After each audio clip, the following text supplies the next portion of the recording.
Mugamba mutya abali ku channel yaffe eyitibwa Kyaiti YouTube channel yaffe. Olwaleero nyagadde mbalaga obutiko buno. Obutiko buno bwe buyitibwa obutiko obubaala nga bw'obulaba ne bukyali bubadde bwakavayo mu ttaka. Obutiko buno bw'obusanganga tobuyitako beeranga obukuula oba beeranga obujjayo kye tuyita okubujja ogende obutwale ewaka olw'ensonga nti obutiko buno osobola obulyanga enva. Abasinga babuteeka mu binyeebwa buwoomera ddala, buwoomesa ebinyeebwa singa obeera obutaddemu. N'ekirala lino ddagala nnyo.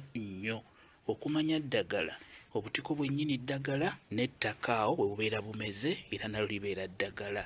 Era ettaka eryo baaliwa n'erinnya biyitibwa ebikanja bwe bubeera bumeze obutiko, ettaka eryo bwe baliyita. N'olwekyo akatiko kano kalungi nnyo, ng'ekisookera ddala akatiko kano kalongoosa olubuto lw'omwana. Omwana nga yakazaalibwa wamu era ne mu kyogero kagendamu mu kyogero ky'omwana omuwere. N'ekirala osobola okukanaaba kano akatiko kokka kaba kajja kugobako ebyo byonna ebikumazeeko emirembe, ate era katangaaza n'emikisa gyo bulungi nnyo. Osobola okukanaabira mu ddagala eryambulula ate era n'okanaabira ne mu ddagala ery'emikisa oba eritangaaza emikisa gyo. Kayitibwa akatiko akabaala. Keeko bw'okasanga tokayitako, beeranga okajja okatwala ewaka okaanikeko bulungi okatereke. Kamba WhatsApp namba yange osobola okumbuuza, nja kwongera okunyonyola ku vidiyo eno. WhatsApp namba yange eri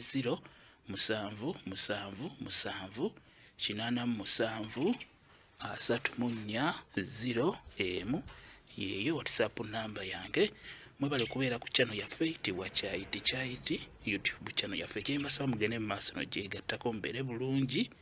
Mweraba.